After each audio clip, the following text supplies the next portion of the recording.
title. He's trying to get back there again this season. The officials for tonight's game, Kip Kissinger, Christopher Merlot, and company ready to go for this game tonight. Utah 4-0, coming off of the win against Holy Cross back on Monday. A week ago, they had the overtime thriller against Weber State. And with the first possession, Illich goes up. He is fouled. He'll go to the free throw line. This Bearcat team suffered the loss against Texas Tech, 98-77. Coach Mudge made it clear they're going to see where the holes happen to be and exactly what they need to address. Well, that was a very, very nice possession there. Great execution and a great little pocket pass, they like to call it, from poor boy King to the big Serbian, who has gotten himself to the free throw line. And you love the execution at that first possession, Tony. Illich 13-5 in their last game, among the best in the Patriot League in field goal percentage last year. The starting five for Utah. Familiar group here so far to start off this season, and coach, a team that in terms of the point guard position, big question marks coming into this year, but many of those questions have been answered. Well, I thought as the year started, Tony, with McHenry and Brown, they were starting two combination guards and really not one point guard, but that guy right there has kind of emerged as what I call a scoring point guard. He leads them in assists, and he's made great decisions. Now, he hasn't done that yet. He's yet to make a three-point shot in this season. 0 for 10 from the outside. The starting five for Sam Houston. They're expecting a lot from Justin Begg, a guy who played behind an all-conference player last season. Now he's in the driver's seat with this program. Leads them in assists. And they feel like he is ready for that opportunity. There's a drive on the base, turning around. It goes around and then into the corner. Traore drives the baseline. That ball popping all over the place. And now Traore, the O-board, puts it back up, can't get it. Here come the Bearcats. Traore's had a real up and down season so far, and what a run out block by Josh Hayes. The long arm of the law there, 196 pounds, 6'9", was armed from here to Hoboken. Well, that was close to being a goaltend there. That sure was. Right there at the apex with the glass. We take a look at the replay. Watch this great defensive play here and great timing. I think that was awfully close to goaltending. What you call a little home court advantage, maybe. Here's Terrence Brown at the free throw line. Had the career high 36 last Saturday, a streak of 5 straight 20-plus games last year. But not only has he been able to make a play for himself, he has been excellent when making a play for a teammate. Well, Tony, he's already shot 27 free throws coming into this game, 28 free throws. Now, I've said this many times on the first 3 games, he shot 199 free throws last year at Fairleigh Dickinson, which is a whole bunch of free throws. Averaging 23 points a game so far this season, makes it a 2-1 ball game at this moment. Illich is going to hand off to Po Boy King. Pulls up for the mid-range jumper. It rattles out. And the rebound claimed by the Utes. There's Keanu Dawes, a guy you talked about, averaging a double-double. He's always going to be around the rim. Brown, strong take, thought he was fouled.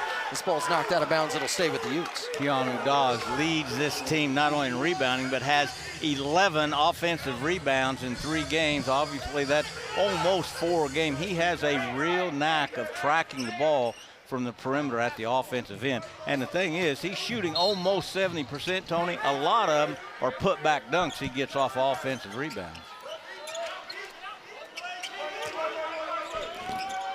But around the corner, Don McHenry. Coach Mudge of Sam Houston said, man, we thought we were done with this guy. The guy that tore it up in Conference USA. Said when trying to prepare for him, you can have the scouting report. He gets where he wants to go anyway. Pass deep inside, and on the finish, Josh Hayes. Utah up 3-2. And a really nice pass by Seydou Traore there, getting to the paint, and a little, wasn't behind the back, but a little to the side, a little, again, what coaches these days like to call a nice pocket pass. Three ball on the way and no good from Justin Begg. Just 3 of 14 from the outside to start this season. Begg did lead all scorers with 17 in that game at Lubbock, but one thing they struggled with, defensive rebounding, and they had a tough time keeping the Raiders off the free throw line. Well, keep in mind, the Raiders were the 11th ranked team in the nation, Tony, with the player of the preseason player of the year in the Big 12, T.J. Toppin, who played like the Big 12 player, 31 points, 14 rebounds. Brown with the shot clock winding down and a shot clock violation. Outstanding defense so far by the Bearcats, Tony, doing a nice job of just staying in front of the ball, not giving up any open lanes to the basket. Utah has attacked the basket a couple times, and there's always been an orange shirt in between them and the rim. Coach Alex Jensen, happy with his team's progress overall on the cultural side, working day after day on the fundamentals, trying to polish everything. He said he wants to be a team that out-toughens everybody else. There's Illich in the paint. Illich just manhandling Josh Hayes there. Illich 235 and Hayes 196. Illich just took his time. Now, this kid's been around the block. Illich, I'm speaking of. This is his 5th year of college basketball. Terrence Brown streaking to the basket, a guy who's been living in the paint so far this year. I tell you, he can go right and get there in a hurry. But if you jump over that right hand, he can get you on that crossover to his left. But he loves going right. On the backdoor cut and the reverse, Justin Begg. Nice feed from Illich. And Sam Houston up 6-5 in the early going. A couple of really nice plays by Illich. Nice post offense down there where he took his time, that little baby hook over his left shoulder, and then a terrific pass out of the post. Terrence Brown with his first three-point hit of the season. And Utah's up 8-6. 0 for 10 and draws a charge on the other side. Utah's defense, I think, Tony, has gotten a little bit better each game. That's really a nice play by Terrence Brown after making his first three-point shot, coming down, getting it. Here's his drive before the three-point play, finished with his left hand. He is an outstanding finisher. His first three-point shot of his career, and then at the other end, a great defensive play, picking up that charge, which gives his Utes another possession. It's one thing to score, it's one thing to assist. You really put money in the bank in terms of leadership when you can stand in there and take a shot like that. No question. That's one of those plays that everyone on your team picks up on. Dawes no good on the three. Rebound tapped around. Dawes has it. Now into the lane, a two-hand jam, and Utah's up 10-6. He's only 1 of 4 before this game from 3, but he hadn't missed one of those lately. When you give him a lane to the basket or an offensive rebound, he finishes with a vengeance. One shot possession again for Sam Houston. On the other side, here is Abby, who's done a really nice job coming off the bench, driving left. There goes Brown, scores again, and Utah's up 12-6, a 7-0 run. And I have said this so many times, you think Brown can only go one way, so he's so good going to his right, but I tell you something, he ain't bad going to his left. Illich a step, breaks the paint. Oh boy, volleyballs it over to a teammate that is Coleman, and on the fadeaway, Coleman makes it 12-8. There's certainly no fear in these Bearcats, Tony. I mean, they're playing like they're playing in their own backyard. They have come a long way from Huntsville, Texas, to get to the Huntsman Center, and they are not about to back down. Utah's made 4 of their last 5. Now 5 of their last 6. Seydou Traore, who had 10 and 8 in that last game, the junior from the Bronx, has been a great addition. That's kind of a big-to-big screen there. Traore, of course, I guess he would go down as a small forward, setting the ball screen, or getting the ball screen and getting that little runner to go in. Illich, Abby on the ground. He wins the 50-50 ball. Now a power play here for the Utes. Brown goes base. He's bumped by Coleman. And we will step aside. Utah up 14-8. Coach Jensen and company up 14-8 in this first half. Abby set to inbound. Goes to Brown. And the Utes, the guy on the court that they've been excited to see get out there, and he's getting his first taste of action in a Utah uniform, James Okonkwo. Okonkwo has that go off his fingertips. Sam Houston the other way. Beaumont off his back, out of bounds. And it will go to the Utes. Beaumont, a nice run out there. Okonkwo really brings a new level of strength and physicality to this Utah team, Tony. And I think Alex Jensen getting closer to feeling good about his rotation will feel a lot better about his rotation with this big body, 6'8", 235 pounds, along that front line. Okonkwo averaged 7 and 7 with Akron last year, helping them to the MAC title. Into the paint, losing it was Abby. Back-to-back turnovers for the Utes. They're coming off a remarkable game where they only turned it over 6 times. And like I say, back-to-back turnovers for them right now. That gives them 4 for this game. That 6 turnover game in their last game, Tony, was really remarkable. There's only been 28 games in the last 29 years where a Ute team had 6 or less turnovers, so that was quite monumental, only 6 turnovers. You see Okonkwo, who was 2nd in the MAC in total rebounds per game, 3rd in offensive rebounding. And you saw that note about him being a competitive tennis player. That was his original sport. Well, his whole family, his family are tennis players. His brother is a big time tennis player, and his mom and dad were both professional tennis players. Fadeaway jumper is good. Jacoby Coleman, who had 17 in his college basketball debut. Back to that point, for Okonkwo, an older brother that played at Illinois, a younger player, a brother that plays tennis at Ohio State. 14-10 Utah.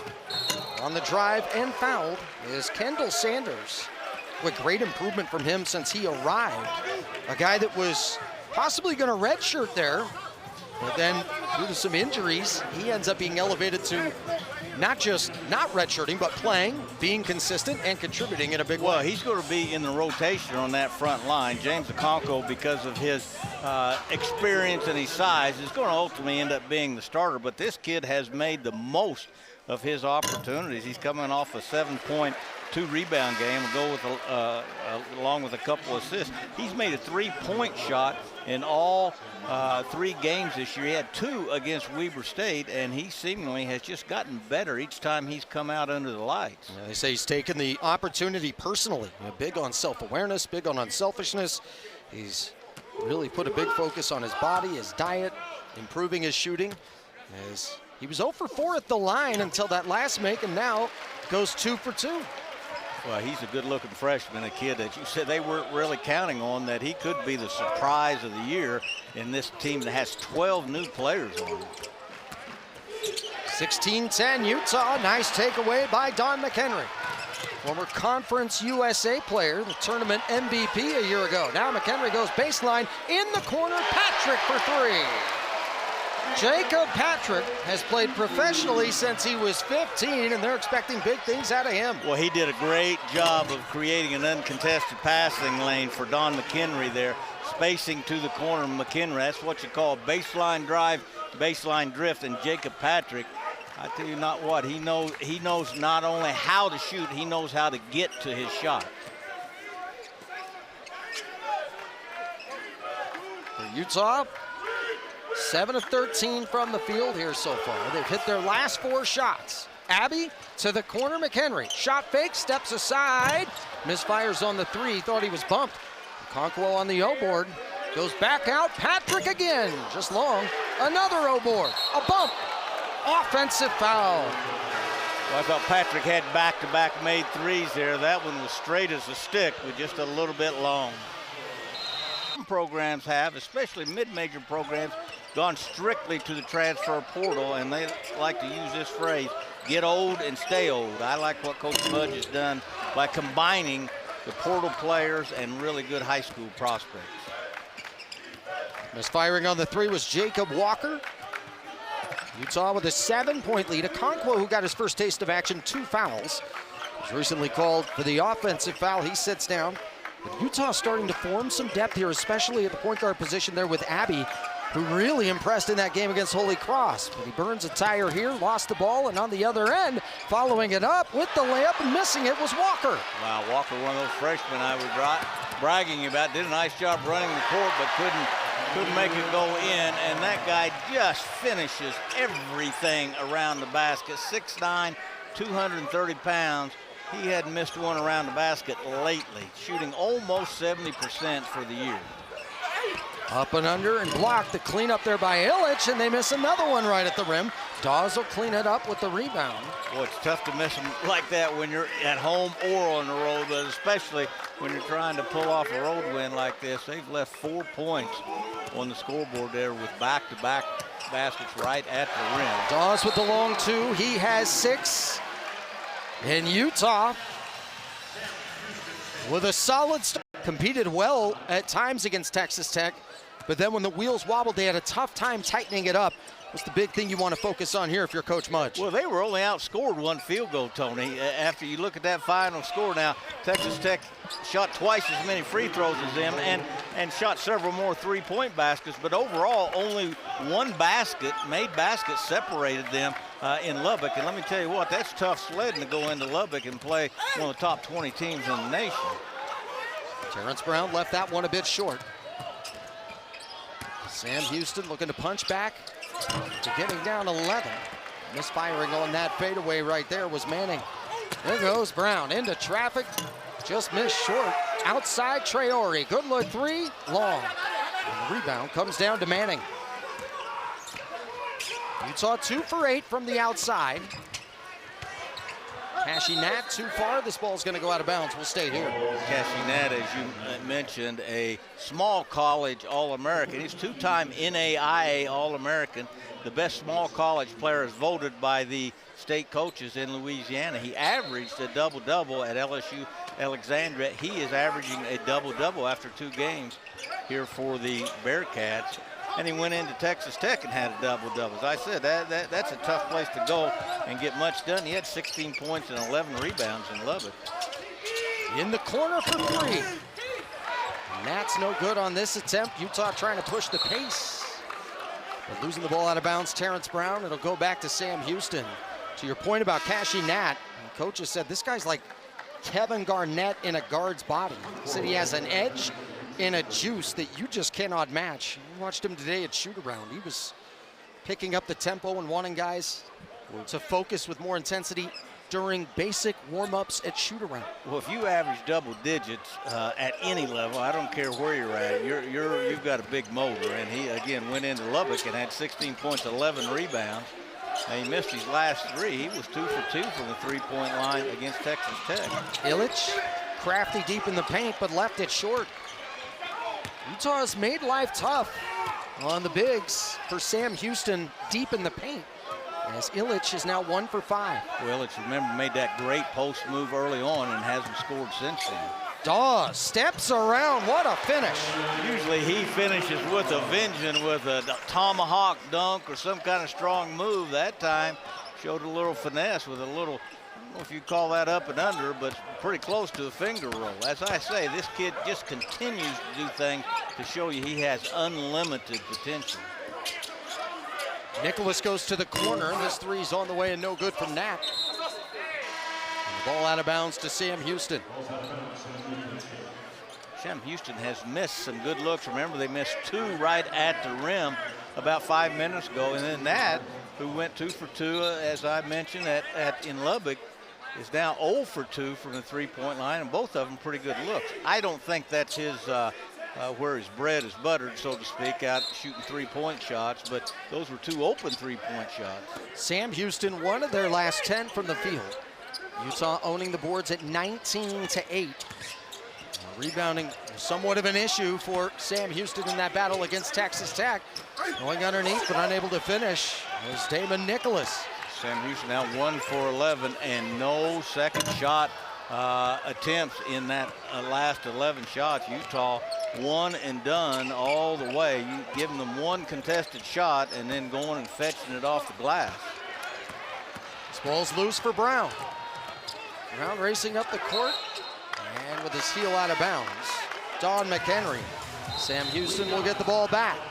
Utah up by 10. 7:28 left to play here in the first. Returning Mormon missionaries that you'll see in just a little bit. I think I talked about Coach Mudge having a nice combination. I think that is a great balanced signing class through those 5 guys. I think Coach Alex Jensen is headed in the right direction with what he's putting together and trying to build that culture here. Everything is done with purpose. Every drill every piece of communication, every practice. There's a 3-ball on the way from King, no good. And the rebound down to Okonkwo. Utah out rebounding the Bearcats pretty handily, 20-9, and with 8 offensive rebounds. They're coming off a game where they had 15 offensive rebounds. I would suspect that every team that Alex Jensen puts on the floor will be better and better offensive rebounding, because he grew up with Rick Majerus preaching that, and when he was a player here, and then 4 years of working for Majerus at St. Louis. Majerus was huge on offensive rebounding. Fade away from King is short. The rebound to Okonkwo. Utah holding Sam Houston to 1 shot per possession time after time. And Sam Houston now 1 of their last 13. Poor boy King, who averaged 16 points at North Carolina Central last year, was second team all-conference, has yet to score, has yet to get a rebound here tonight. Brown has that shot rejected by King. On the other end, here comes Nicholas with a spinning move inside. Count the basket on the goaltender. Nicholas was a kid who had to sit out all last year, was the 3rd leading scorer on this team 2 years ago, and had a shoulder injury, which didn't help Coach Mudge last year in his 2nd year. How about this? You talk about buzzards luck. Coach Mudge had 4 overtime games last year, Tony, and lost all 4 of them. 3 of them right in a row during conference play. 0 for 3 in a row in conference play. I believe I'd go home and tip the preacher a little bit more the next time I showed up in church. Talked about just how big that injury was for that team last year. Nice drive there by McHenry, and he's fouled on his way up. Said it didn't just have a negative impact on that season last year, but really feels like Nicholas, you know, it's gonna click for him at some point. He said he does a lot, and he's doing it well, but you can tell he's still rusty. Well, you don't sit out an entire year and probably don't practice or even touch a basketball hardly for a long time with a shoulder injury. He averaged 8 points last year, was the 3rd leading scorer. He started 28 games, so yeah, it's going to take him a little while to come back. I thought Don McHenry had too much magic there. I thought he made a great crossover and had the ball where he wanted to relative to his man in the basket, and then came back with it. That is almost too much shooky there, and he has a whole bunch of it, but that one was overloaded a little bit. So for McHenry, now 15 of 19 from the free throw line to start off his season. To the left side, Po' Boy King. Now straight away, Justin Begg. He's going up against McHenry. Whips underneath to Illich. And Illich muscles it in. That'll make it 29-19. Well, I think that makes them like 1 for the last 13, I believe, Tony. The Dead Sea was only 6 the last time they made a field goal. Remember, they started off pretty good early in this half, and boy, they've gone stone cold. Abby misfires on the 3. Don't discredit them on that goaltend, by the way. Counts as a made basket. Oh, that's true. Thank you for bringing that up. Long 3, and that shot's too long from Begg. Rebound out. McHenry, 1-on-1. Oh, what a great defensive play. Wiping it away and knocking it out of bounds. Begg hustling back defensively. Yeah, I thought Begg was in big trouble there with McHenry bringing it at him in the open court. He and Terrence Brown are really good in the open court and hard to stay in front of. And Begg, the 6-foot point guard, transfer from George Mason, made a terrific defensive play there. Coach Mudge talked about his leadership. High basketball IQ, very receptive to coaching, learns quickly, but also one of the first guys back on defense and very unselfish. Dawes lost it for a moment, got it back, goes outside, Brown for 3. And an O board from Dawes. Inside quickly, the turnaround is up and no good from Sanders. Some of the crowd wanted a goaltend there. Well, it was a nice pass from Traore, and Sanders just tried to quick that up there, I think, instead of power it up there. And that's kind of the freshman inning coming out. In a year or two, he'll take one dribble and dunk there. Kobe Coleman, who played for Jermaine O'Neal last season at Dynamic Prep in Dallas. O'Neal, the 6-time All-Star. His daughter Asia, by the way, recently won a pair of national championships as a volleyball player at Texas during her All-American career. There's another 3, and this one's short from Terrence Brown. Utah's had a tough time shooting from the outside, just 2 of 12. Kobe Coleman, one of those 3 outstanding freshmen I mentioned. He, along with Walker and the big kid, Matt Dam, who hasn't been in yet. C.J. Beaumont hits the jumper. It's a 6-point game. Sam Houston has worked their way back. Timeout, Alex Jensen. All of a sudden, tough a return missionary. He played 1 year at Utah after being the player of the year in Utah in '94, played a year, and then went on his mission to England. So he kind of knows the drill, so to speak. Clock down to 6. Into traffic, off the glass, and no good. Sanders. Sam Houston State making a push here after getting down double digits. Great defensive play by Patrick. Here comes Brown, all the way down the alley. He'll go to the line. Make 2 points after that last play. Sanders, yet another freshman play. It really attacked the basket there, but not as strong as what he will be in a year, and a guy that I think may be the best defender on this Utah team, Jacob Patrick. Everyone knows he can shoot the ball, and he certainly can shoot the ball. That jumper is sweet as church music, but where people don't, or where I think he's very underrated, I think he's the best defender on this entire team. Brown and the Utes needing a trip to the line. They're just 1 of their last 9, 0 of their last 7 from the field. Back to your point on the guys coming in, local players. He's made great connections with them. We mentioned Suga Taranga, who comes out of Orem. They're at Mountain View High School. And obviously, you see a guy from Alta who wins a state championship, and Johnson and company. Like, he just has this ability to connect with so many players. Brown talked about it as well. Well, when you look at all the great Majerus teams back in what people are referring to now, the golden era of Utah basketball, they had that mix.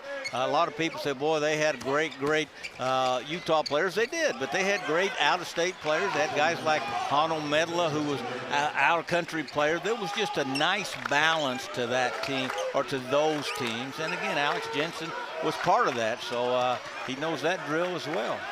It's an 8-1 run for Sam Houston.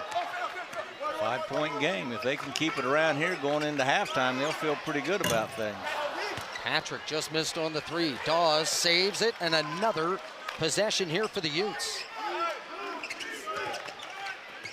Utah, that's their 12th offensive rebound. That's short, and it's collected by Begg. Down the court, picked off, it's Brown. Brown with a 2-on-2. Spinning around, he's fouled. Brown did exactly what he needs to do there. Just put his head down and take it right to the basket. He has shown, to me, remarkable physical resilience at only 175. Really nice pickoff there. Looked like a free safety picking that off. Then he just put his head down and went right to the basket. Terrence Brown averaged 35 minutes a game last year at FDU, where he transferred from, where he was the 8th leading scorer in the nation, Tony. That's a whole lot of minutes, especially for someone who is slightly built like him. He must be slightly built, but pretty strong physically and pretty strong mentally as well. Terrence Brown, all-conference a year ago, but also most improved player last season. You can just tell he takes great pride, not just in his individual game, but how he affects everybody else on the floor. Well, he also led that FDU team in steals and assists. He wasn't a one-trick pony. He just scored a lot of points. Now, he is what I call a scorer more than a shooter. You look at his shooting numbers, they're not all that impressive, nor are they impressive tonight, but he can fall out of bed and get 10 points. He just has a knack, he and McHenry as well. Illich had to work hard, but finishes over Dawes, and it's 32-27. Big Illich looked like a big dancing bear there, didn't he? That little pirouette to the basket from Serbia. And those Serbian players are all fundamentally sound and all can shoot. I had one great one up at Weber State when I coached there. Big 3 out of the corner, knocked down by Jacoby Coleman. And for Coleman now, he has 12. He's a perfect 5 for 5. Sam Houston's hit 5 of their last 6. Utah just 1 of their last 11. Jacoby Coleman, one of those outstanding freshmen that I talked about, led the team in scoring in their opening game against Laterno. Dawes with a 2-hand jam. Utah up 34-30. And that's what you call showing who is the tallest hog at the trough there with Keanu Dawes. Boy, he loves to finish with a vengeance like that. See if Utah sets up for a 2-for-1 or not. 17 seconds difference between shot and the game clock. Coming up for the screen, Sanders. Brown over to Patrick out of the corner. His second three ball of the night. Utah up by 7. What great footwork that led to that terrific. That ball just barely was in his hands. He is a great shooter. He's been taught so well by his father, who's a coach. That was textbook catch and shoot there. Now he gets to show his defense that I've been bragging about.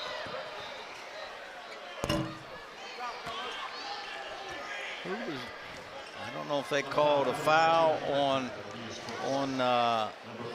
on the ball there or what. Well, coming up at the half, get a closer glimpse inside Alex Jensen's first season as head coach for his alma mater. Stay tuned for part 1, episode 3 of Team Together, the 2025 Runnin' Utes documentary. Not to mention stats and highlights all coming up at the half. Utah still with 2 fouls to give here, 5.8 on the clock. They'll use another one. Now as the clock goes to 3.5. And that pass was caught in the backcourt, so now with 3.5 inbounding at this moment. Very well drilled, you could tell that Alex Jensen has gone over that. I couldn't figure out that last foul, where that was coming from, but you can tell they have drilled this many, many times and using it to their advantage now. Coleman with a head of steam. Misfires on the 3. The Bearcats battled back, but the Utes extended to a 7-point lead and dominating on the boards. Well, Utah, who is +5 for the year on the glass, really asserting themselves, almost doubling up Sam Houston. It is strange times across the board in college athletics, Tony. 37-30 our score here at the start of the second half. Sam Houston with the first possession. They shot 36% from the field. They were just 2 of 9 from the outside. Started getting some big stops, making some buckets. They cut down a 12-point lead down to 2, where it would end up at 7 during the break. Second chance opportunity here for the Bearcats. A dunk and a foul. Kashi Nat starts the second half the right way. As I said, a small college player with a big-time game. Mercy, did he get up and finish that one right in the face of a pretty good-sized fella, Josh Hayes, there at 6'9". And so he did not make that, by the way. From here, it looked like he put it down. He sure did. Yeah. He sure did. So he is shooting 2. You sure he didn't make that? Gosh, I thought that hit the bottom of the net. That was such an athletic move. Kid who is averaging a double-double and went to Texas Tech last week and went for 16 and 11 rebounds, and 5 of those were offensive rebounds, Tony. He's learning habits at this level. He is also establishing habits at this level. And doing everything to lead this team in so many ways. An experienced player. Talked about the number of places he's been, the way he's had to earn his way for everything. Yeah, he's got a big motor, as they say in the NBA. Utah in the first half shot 38% for the field, just 3 of 15 from the outside, although Patrick with a big 3-point knockdown before the break. Here comes Dawes. He lost the handle, and this is taken away by Nicholas. Nice turnover for the Utes. Nicholas with a strong finish, and the deficit is at 4. First 5 minutes, as I always said, first 5 minutes of the second half is so important, and all the Utes have done is allow Sam Houston to think they can play with him here in his first couple plays. McHenry with a strong drive, and Don McHenry, who had 26 against Weber State a week ago. This continues to be a great spark for this team. There goes Nat, through some contact, no call. Dawes the rebound, another double-double for him. Up the court, here comes Brown stepping through, a paint-breaking drive to the corner. Traore hits a 3. We talked about Terrence Brown maybe not being a pure point guard, but just like that, he normally makes the appropriate play off a dribble penetration especially, and that was a nice spot up by Seydou Traore.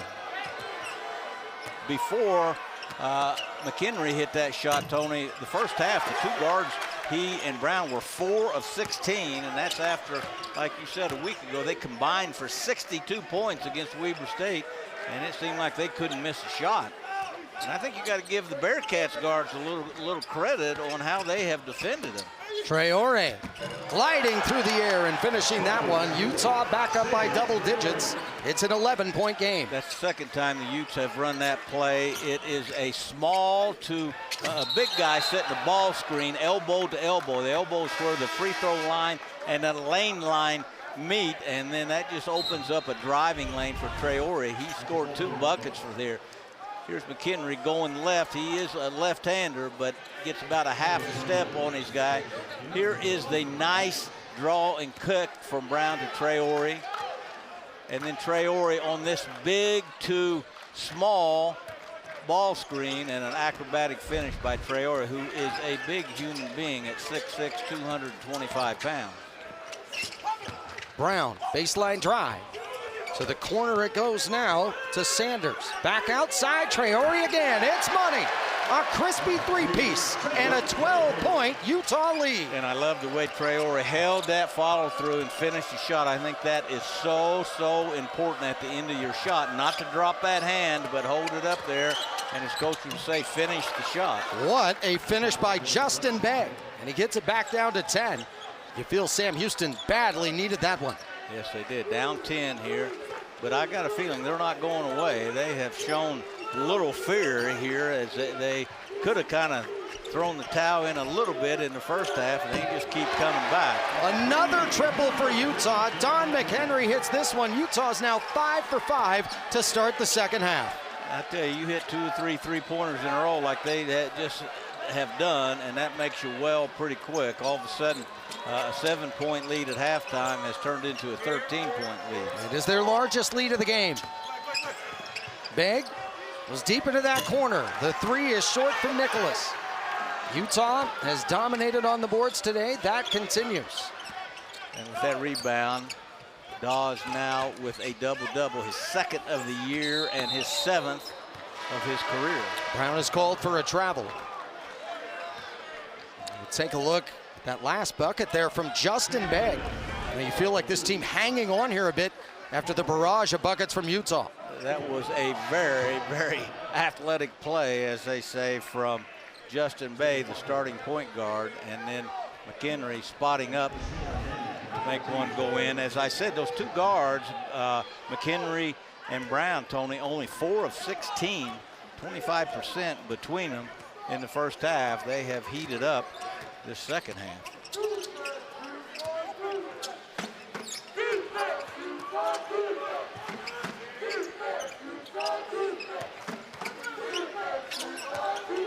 Coleman tries to go down low to Ford. Now goes back outside and off the hands of Manning. Out of bounds to Utah. And this has been a rough start to the second half for Sam Houston. A red hot start for the Utes. Their first 5 shots in the second half, 3 for 3 from the three-point line, 5 of 5 overall. That kind of helps you a little bit overall. Dawes a straight on 3, and it's a perfect 4 for 4 from the outside to start this second half. Keanu Dawes shot 34% last year. He was off to a little bit of a slow start from 3 this year, only 1 of 4, but he's hit 2 straightaway jump shots tonight. Begg on the reverse, can't get it. Loose ball, it's grabbed by the Utes, as that one was corralled by Sanders. Nice rebound by Sanders. That wasn't one of those big, strong ones up in the crowd, but nice hands. And I love those rebounds where guys get them below the waist, Tony, where they chase them down or pick them up with a set of great hands like that. Dawes, a step inside. It's an 8-0 Utah run, and it's now an 18-7 start in the second half. Keanu Dawes does not drive the basketball. He attacks the rim, and when he gets there, he leaves no doubt as to what's going to happen. Boy, I don't know how many dunks he's gotten in the last 2 games, but it's been a bunch. Brown, a steal, and Utah running away here in the early moments of the second half. The lead is 20. Timeout called by the Bearcats. 2nd double-double of the year, the 6th of his career, and the running Utes just hotter than a chubby kid's corduroys, Tony. 8 for 8 and 4 of 4 in the first 6 minutes of the second half. The Utes on a 10-0 run. And it's been a while since Sam Houston had a bucket. They need one here. It's good from the outside. Begg comes out of the timeout, knocks down the three. And Begg now with 9. You know, I don't know what's going to happen in the last 14 minutes here, but I like this Sam Houston team. They're really unselfish. They got guys who can make individual plays. There's no quit in them. They just continue to come at the Utes. Dawes has had the hot hand all day. We'll call him for a travel here. Just a little bit too much there. A little lifted the foot on that shot fake. Now 11 turnovers for the Utes. They had a bunch early. They've kind of tightened it up a little bit. Remember, they came off a game last Saturday night where they had, last Monday night, excuse me, where they only had 6 turnovers. My teams usually had 6 or 7 turnovers in warm-ups, Tony. I mean, let alone play 40 minutes. Well, Begg hits the 3. Now he comes back and earns a trip to the free throw line. This is a guy that they believe he gets better quickly. And they have invested a lot into what he can be with this team this year. You mentioned you like the makeup of this group, the toughness of this group. And obviously, they know they're non-conference. They're battling uphill against the likes of Texas Tech and here tonight against Utah. Well, they're in a tough league. You mentioned UCLA and Arizona playing, but not in the same league, and it just doesn't seem right. But this is the 3rd conference in the last 6 years for the Bearcats. This is their 3rd year in Conference USA. They were in the WAC for 2 years. They were in the Southland Conference for 34 years. So 3rd conference in 6 years, and that's just kind of a microcosm of college athletics. I can't remember who's in what league anymore, but it is all those, traditional rivalries and stuff that are gone now. We talked about a couple weeks ago, Utah and Weber State. Only the 2nd time they had played in 14 years. That used to be just a great rivalry. Sam Houston was originally known as Sam Houston Normal Institute, which now explains how you ended up at UT Arlington. Well, that's a valid point, Tony. And, the other thing, Huntsville, Texas, where Sam Houston is also the home of the state prison in Texas. And I thought, why give them a chance, So I decided to go to UT Arlington. Sam Houston been down there a long time. A great arena to play in, a great tradition there. And that guy, one of the great spot-up shooters that I've seen. And for the Ute fans who've been around for a while, if he doesn't look like Sean Green, who used to play here from Olympus High School. He looks just like him. He does. He's a couple inches shorter. I saw Sean Green at the golf course this week, and I told him that. Sean Green was a great shooter himself. Isaiah Manning answers with a 3, and the deficit stays at 15. Utah is 5 for 5 from the outside. They are a perfect 9 of 9 from the field in this second half. Abby, who played with the Finland national team this past summer, arrived a little later, but certainly was ready to go from day number 1. They've been impressed with his progress. He crosses over, crosses again, step back, swatted Manning. Here comes Abby, just enough time, got it off and hit it. What a play by Obamani Abby. A terrific finish from the Finn. And Don McHenry, who just very alertly batted it back to him, was grinning all the way down the court. How about this play? This is one of the strangest and most spectacular all at the same time plays you'll see. Watch how McHenry just kind of bats it back to him here. And Abby goes right back. That first one, he had too much room, was too open, I guess. Just like Alex Jensen drew it up. Right? Yes, exactly. Let's run that play where the first shot gets blocked. You tap it back to him. That's a lot of squiggly lines on that That's what you call a misdirection play, I think. And the Utes just creating a little more distance as it goes on, which you're supposed to if you haven't missed a shot from the field. Manning, we've talked about those 3 good-looking freshmen. Manning's just a sophomore. Manning with a nice turnaround there. They're hitting a 3-point bucket. Now with that bucket, he has 5. The deficit is at 16. Utah's only miss was the shot that was blocked. And then it eventually led to a 3-point make. 63-47. I'll tell you what else that Jacob Coleman does. that I'm sorry, not Jacob Patrick, I mean, does. He is a great ball mover. That ball never sticks in his hands. He gets that ball moved from side to side as good as anyone on the team. Manning with a nice burst here recently. He has 7. He has a chance to make it 8 after the free throw. So while the Utes have been hot in the second half, Sam. You can say all you want about a team, but the greatest compliment you can give a coach in my mind, is, hey, your team plays really hard. And forget about all the, boy, I like your offense, I like this. Your team really competes and plays hard. They're coming out now with a little bit of a full court press here. No double team, kind of I think that was a 2-2-1, just meant to get them out of rhythm a little bit, and I can understand why. Well, Utah's 10 of 12 from the field. I think it'd be a pretty good idea if I were the Bearcats of trying to get them out of rhythm. Okonkwo met at the apex and fouled by Manning. Well, nice pass by McHenry. Now, McHenry, I said before, is not he's a combo guard, more of a scoring guard, but he's a very good passer. He put that one through a crack in the door and had it bounce just exactly to where Okonkwo needed to pick it up and get to the rim with it. That was a very, very nice executed ball screen play. Alex Jensen wanted a program that is tougher than others. And that's how they were going to get an inside edge. He believes this is one of those guys, that being James Okonkwo, 5th year out of England. 67% free throw shooter last year, splits on this trip. It's a 14-point game. Well, as I said, the biggest thing he brings to the table, he's not going to be a great scorer for him. He can be a good rebounder and defender, as you just saw. But he brings a physical presence to them that they don't really have across, or adds to the physical presence, I guess I should say. Jackson Ford follows it up with a dunk. It's down to 12. As I say, the Bearcats just will not give up and go home. Brown into contact. What a physical finish. He may not be bigger than other players out there, but you wouldn't know it with how strong he is. No, he's deceptively strong for a guy. He only weighs 175 pounds, Tony. 3 ball is good from Po Boy King, and it's down to 11. Po Boy King. So a hot stretch on 6 to 7 minutes there, and then they kind of get going a little bit and find a little bit of rhythm. Po Boy King averaged 16 points last year for North Carolina Central, so he is a capable scorer. As you said, he has just not found his rhythm as of yet. Both teams were called for the rarest of calls, a double delay of game warning during that last timeout.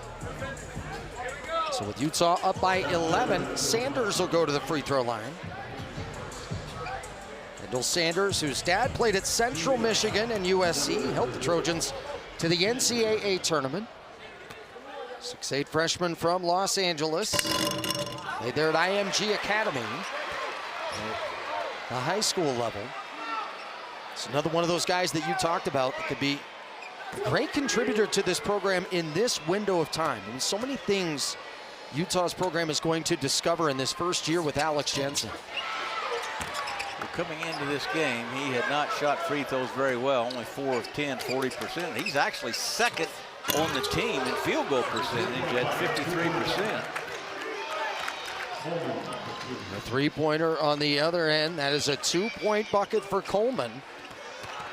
And so now Coleman, he continues to have an impressive game. He has 15 on the other end. Traore no good. Coleman the rebound. Here come the Bearcats trying to get it to single digits. The jumper up and just off the mark from Jackson Ford. Good look there. Utah needs to crank it back up defensively. That's 2 of the last 3 possessions that the Bearcats have gotten the ball to the paint. They need to turn their attention back to guarding the basketball. Good decision there by Sanders. Abby. Brown made a nice back cut, and he chose not to force it in there. A deflection by Coleman, a chase down, 50-50 ball. Coleman's gonna get it and save it in. It'll be a fresh shot clock for Utah because that was a controlled save. Brown pedaled down in the lane and one. Brown might need a second. Brown, who struggled in the first half to make it go in, 3 of 12 and only 1 of 6 from the three-point line. That was He is an amazing finisher around the basket. If you don't know what that word finishing means, it means he makes the ball go through the hoop at the end, or as they say back home, he puts the brown thing in the round thing. Look at that with his offhand. Well, I'm amazed just how high he can get off the ground and how long he can hang in the air and then to finish through contact. He is a fun player to watch. Really, really explosive. I mean, almost deceptively explosive. He doesn't look like he's going very fast, and then, boy, he's got another gear he can kind of hit in the open court and when he's taken to the basket. Oh, he's a blur. You watch him in the open court, as you said. Utah back up by 13, and for Coach Mudge, that's one of those that's tough. What a great hustle play by Coleman. It turns into a 5-on-4. And on the other end, here is a 3-ball. It's up and no good from Nat. Loose ball, and the foul is against Sam Houston. But back to that earlier play on the and one. Coleman did a great job fighting for a 50-50 ball, had to save it in. And obviously it turned into a benefit for Utah. You know, and he was right. He threw that ball back in and looked around, and all four orange shirts were at half court, and he threw his hands up like, well, did no one match my hustle and come down? That would have been an easy layup for one of his teammates. Abbey, what a nice drive, and Utah's up by 15. To your point, Coach Mudge said we're going to look at a number of things on film and find those moments that are glaring. That was one of them. That will be one of them, where one guy really hustles and chases the ball down, and four guys stand there and watch and applaud. Matt goes to Illich. Illich with the bucket, brings it back down to 13. Nice pass by Nat there. Illich with 10 points in this game. Remember, I said just seconds ago, almost, Utah needs to turn their attention back to guarding the ball. They built that nice lead, and they kind of let down a little bit, and I'm sure Coach Jensen will bring that to their attention. Traore goes up to get the loose ball. A fight on the ground for the ball and a foul against Utah. This one's going to go against Traore. Utah up by... A couple games ago, I said, I know what Alex Jensen's saying in the huddle right now. We have to finish games, and that is as much mental as it is physical. And what a putback by Cashy Nat. That is both a mental and a physical mistake there. Someone missing a block out, especially on that kid who lives on the offensive glass. He had 5 offensive rebounds against Texas Tech. But Utah needs to finish this and feel good about it. They've got to get stops and not let Sam Houston get second shots that way. McHenry, no good from the corner 3, may have been deflected. Here's Abbey with the clock at 4. Steps inside, finds underneath the teammate. That was Sanders. It was blocked out of bounds. It will go to Sam Houston. Contact away from the ball, and a technical foul has been called on Cashy Nat. Nat is trying to say that was all incidental. Sam Houston is saying that needs to be reviewed. Let the officials sort this out. The official call is a technical foul on Cashy Nat.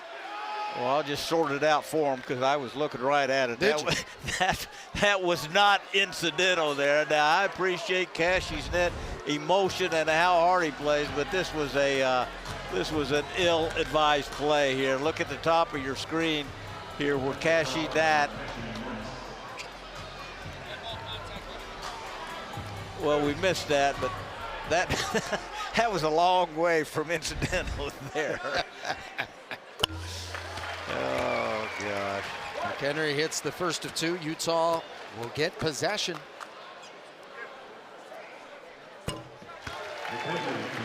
So McHenry, 2 for 2 on those free throws. Give him 11 points for the game. And as Sam Houston has been trying to climb back, that was a brutal time for a technical foul. There's rarely a good time for a team. Now puts him back down 13, and Utah gets the ball. He's still trying to plead his case. And I appreciate how hard that kid plays and how competitive he is, but that one was a little over the top. Utah now with 4 guys in double digits, the same 4 guys who averaged double digits for them. Pretty balanced scoring for the Utes, 11, 18, 15, and 10. Abbey looking for dogs. Back to Abbey, cut off. Here's a 3-ball on the way and no good from Sanders. A loose ball foul against Utah. So Sam Houston does get the stop. And that was against Jacob Patrick on that rebound there, putting the body in there. You know, I never complained too much about guys getting a foul on a rebound. If you're getting in there and fighting and being physical, every once in a while you're going to get called for it. And Jacob Patrick was definitely fighting and battling and put his body in there. 4 years he's played in what they call the BBL, the Basketball Bundesliga in Germany, which is the top league in Germany, and played pretty well there. Sam Houston, well, they have time, but they've got to go now. King, no good. The loose ball foul, it's going to be called on Ford, and it'll be 1-1 for Utah on the other end. Another one of those rebound fouls. One against Utah and one against Sam Houston State. I would venture to say once they get into Big 12 play, you're not going to see a whole lot of rebound fouls, because when that ball goes up on the glass in conference play in the Big 12, if you are faint of heart, you better go sit down, because it's almost like mortal contact. Play against teams like Kansas and Houston, and boy, they bring it to you when it comes to rebounding.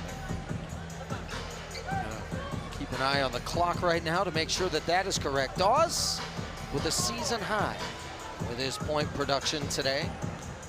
He has 15. Patrick with the season high 3 3-pointers made. And also talk about Brown, things that he can bring to his team. The shooting wasn't there. Came up with a couple of big defensive plays. He has a season high with 3 steals. Well, he's a high volume guy. I mean, like, he's going to take a lot of shots and not really bad shots. He just has a knack for finding shots, creating shots. He's going to get to the free throw line a lot. I've mentioned ad nauseum that he shot 199 free throws last year, and he's going to make the appropriate play off the pass, but he's going to put up big numbers. Sometimes they're not always good big numbers, but he's always going to put up big numbers. 2 for 2 at the line for Dawes. Utah's teams under Alex Jensen, when he played there, they were great free throw shooting teams. Utah's 15 for 19 tonight. As you said, Keanu Dawes with a new season high. His career high is 21. That came in the last game of the year of the first round of the Big 12 Conference Tournament against Central Florida. Second possession here for the Bearcats. Utah up by 15. Begg is being harassed by Patrick, and they're going to call a foul on Patrick. Nor will you see that be called a foul in the Big 12. I mean, that, you know, that may have been a foul this early in the season. In the Big 12, that's nothing more than you know, that there is minimal contact there, and by the letter of the law, that is a foul. He had his hands in there, and that's probably what the foul was. But I guarantee you, you come back in February, that ain't no foul, brother, there in conference play. Calling that a church ball foul. No. That was a prom date foul there, Tony. Keep your hands to yourself, young man. 4th foul on Patrick. You mentioned his shooting, how great it's been.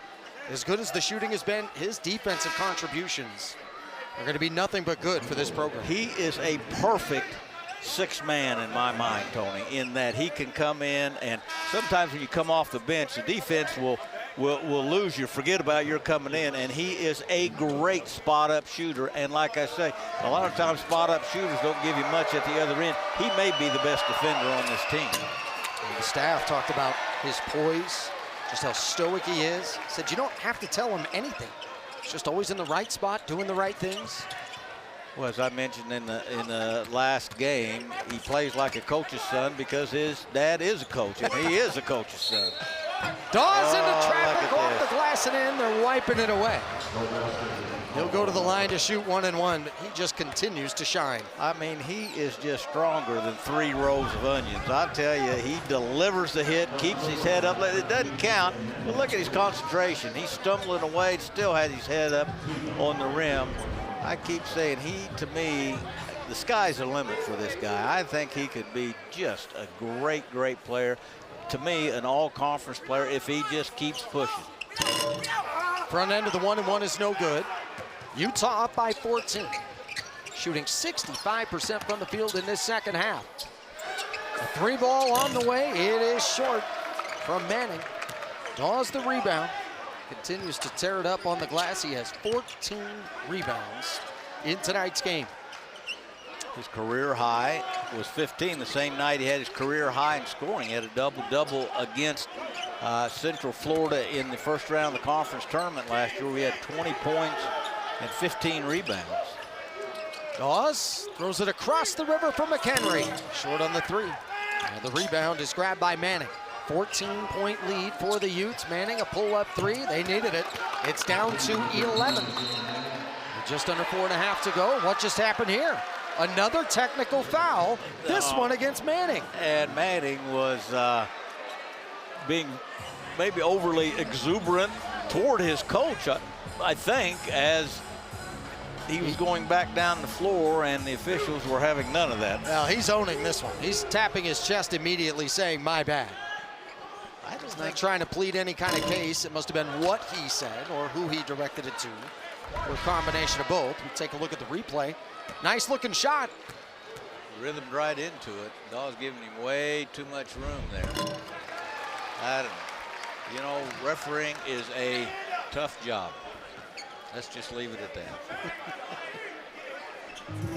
One of those things you always said, you have a vote, they have a vote, and they get the tiebreaker? Well, that, and you know, I've told you before, there's two schools of thinking about arguing with a referee or your wife, and neither one of them work, because I've tried on both of them. So just, you know, just say yes, sir, or yes, ma'am, and go on about your business. You're saying they're undefeated? They're undefeated. They are with me on the court and me at my house, I'll tell you. Utah by a dozen. Here in the second half. Utes led by 7 at the break. And we're up by as many as 20. Trying to put a lid on this one tonight against Sam Houston. The Bearcats have not gone away. McHenry with a change of speed in the paint, saves it in. It goes to Nat. And now great hustle by McHenry from behind. It eventually goes to the corner. A 3-ball from Coleman is good. And the deficit is at 9. Transition defense, a careless turnover, and then you've got to get back from there, locate the shooters. You can't run back to the lane lines, Tony, or the paint, and then look for your guy. You've got to locate a shooter like that as you're coming down the floor. And remember, McHenry made that turnover on the baseline. That may have been his guy, and he just had trouble getting back. Traore with 3, with 2. Just gets it off and misses. Okonkwo keeps it alive and grabs a very important offensive board. Well, that was outstanding individual defense there by Jacob Coleman. Utah's owned the boards. In this second possession, that ball's kicked out of bounds or just knocked out of bounds. Schreiner, they should get an NAIA school in Southwest Texas area. But then a little Big Sky action with Idaho and Idaho State. I don't know, that must be in a tournament somewhere. I'm not aware of where that is. It could be there in Huntsville. Terrence Brown has returned. He's out there for a bit after taking a tough ball on an and one. Utes trying to finish this game out, and the Bearcats have not been going down lightly. 3 minutes left, 9-point game. Traore tries to go into Dawes and a kick ball. It'll put the clock at 20. Really good defense by Sam Houston. They're picking up that roll, coming over from the weak side being the side away from the basketball, and that's where your help needs to come. And boy, they attacked that roll. That was, I've been impressed. Utah is going to end up shooting a decent percentage. They're at 46 now, but they haven't got a whole lot of easy shots other than Dawes' drives and dunks to the basket. I think Sam Houston is going to be, when they get to Conference USA, a very, very good defensive team. I would tip my hat to Coach Mudge on that. Brown is bumped and fouled. He'll go to the free throw line. Coach Mudge was not going to go into coaching. He was trying to pass some time, so he volunteered there with the University of Texas a little bit, as he was a chemical engineering major. Had a big interview with a big chemical engineering company. Said he felt great about it, thought he was going to get the job. Later on that day, got a phone call asking if he would coach some of the summer team and some of the summer workouts and everything going on there. Said he was, at that moment, he was moved towards basketball. The rest is history. That is just a great story. you said an electrical engineering degree? Chemical engineering. Chemical All I know is they do smart people stuff. That's no, all that tops my physical education degree, I guess. It took me several years to achieve. 11-point game. Pull-up jumper. It's good from Justin Begg. As the Bearcats hanging in there, but they're going to need a string of stops and make some buckets. Really, again, they do a really nice job of guarding the ball one-on-one. Dawes has been great tonight. Unable to connect there. With pace, here comes Beck. Drives it right. Comes up the other side. Now straight away. Stepping inside, bump, fouled, and unable to convert on the play was Isaiah Manning. But a chance now to get this down to 7. Well, Kendall Sanders there getting up in the air on that shot fake, and where I think he has great potential. He has made 2 or 3 freshman mistakes tonight, and that being one of them. Now, anyone can get up off their feet on a shot fake, but if you become a good defender, or if he does, and he will, he needs to learn to stay down and make guys score over you, not leave your feet on a shot fake. Utah trying to finish this one. They have gone without a field goal over the last 6 minutes and 7 seconds. They are 0 of their last 8. Now this may be one of those where they finish it at the free throw line. But as a coach, especially a head coach, you're always wanting to put an exclamation point on games as early as possible. Well, growing pains for this team, Tony. That's as much mental as it is physical. They built that big lead, and then they kind of let down, and that is almost all mental. I wouldn't say they quit playing hard, but they quit thinking hard, and they just weren't engaged once they built this big lead. But they'll learn. Abbey, a paint-breaking drive. Dawes unable to connect. Loose ball, and it is grabbed by Nicholas. Here come the Bearcats. Coleman a 3, and the lead is down to 4. Coleman with an outstanding night. He has 17 from Indiana. The Hardee's Tavern Hall of Famer. 7-0 run here for Sam Houston State. What do you want to see if you're Utah on offense here? Well, they need to get the ball, and they don't need to get too conservative here. But they don't need to be in a hurry and take a quick shot either. They need to take a quality shot. The Utes 0 for their last 9.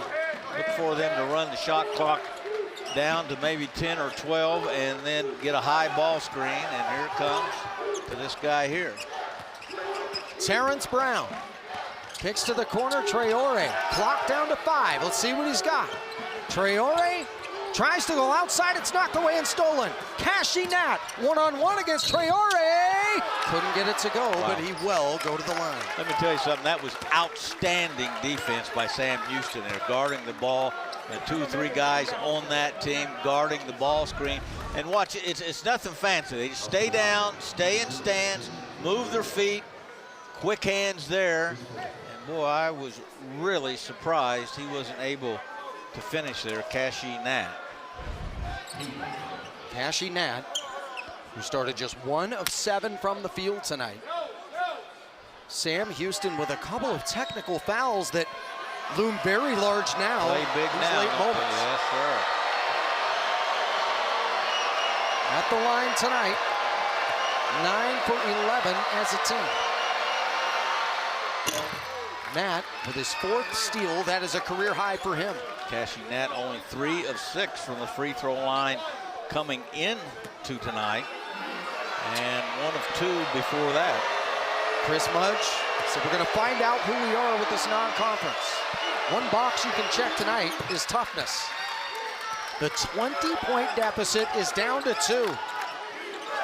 I'd try to maybe go inside the Dawes if they can. I talked about that high ball screen or run it again, but Sam Houston has done such a good job as there of just staying down, staying between their man and the basket. Utah has gone without a field goal for over 7 minutes. McHenry short. Sam Houston down all night long. A chance to tie, a chance to take the lead. Adhering that age-old formula to winning on the road. Keep it close and try to make a play or 2 at the end. Bang, too strong. Dawes the board. And fouled is going to be Terrence Brown. Double bonus. Well, they got a shot right at the basket, and they have as I said, that age-old formula of playing on the road, just hang in there, and make a couple plays at the end. And that's exactly what they've done. This one is not over yet. If Utah hits both of these, they're up 2 possessions. Look for the Bearcats to get it, go as hard as they can to the basket, score it, and then call a timeout. Sam Houston with 2 timeouts left, Tony. Okay, if this one goes in, it's a 2-possession game, and as I say, Sam Houston will drive it as hard as they can, try to get it to the rim, or kick it out if there's an open 3 there, and then they'll have to foul immediately after that. Terrence Brown with 21 points. He's 8 of 10 at the free throw line. Utah 19 of 25 overall. Coach Mudge getting his best shooters and drivers in the game. Now 1 big around 4 guards. It's a 2-possession game. Back for 3. No good. Illich, the elbow. Clock at 15. Coleman's been hot all night. He's off here. Utah collects the rebound. As it came down to Sanders and Brown, we'll go back to the free throw line. Boy, 3 shots for the Bearcats there in the waning minute to either tie it or make it a 1-possession game. Before that, the tough layup by Justin Begg that didn't go in that would have tied it. You see the grimace on the face of Alex Jensen. Well, one that looked like it was salted away turned into a little tighter than what we thought. Well, sometimes when you play with a team that's young or inexperienced or not having as much familiarity, it could be like playing chutes and ladders. That was the case tonight. It's a 6-point game. The Bearcats must have a 3 on this possession. Begg is going to get a 2, and it's still a 2-possession game with 5.2 seconds left. Well, they'll have to obviously go operate on them. Henry to inbound. He'll go to Brown. Brown has been busy at the free throw line. Brown on the brink of 1,000 points, Coach. 4.4 left in this game tonight. Well, he will join his teammate, Don McHenry, who has 1,524 points coming in there. 1 point away from 1,000. Utah will end this game over the last 8 minutes without a field goal and still go on to win. Well, again, I think you got to tip your hat to Sam Houston's individual defense, individual and team defense. They've been very impressive down the stretch here. A grand 2-for-2 trip for Brown. 1,000 points for him. Congratulations on that milestone. And the Utes, this ball goes out of bounds. On the brink, moving to 4-0. Terrence Brown joins teammate Don McHenry for the 1,000-point club. Traore will dribble it out. And Utah goes on to win 85-79. They had a 20-point lead, whittled down to 2, but they prevail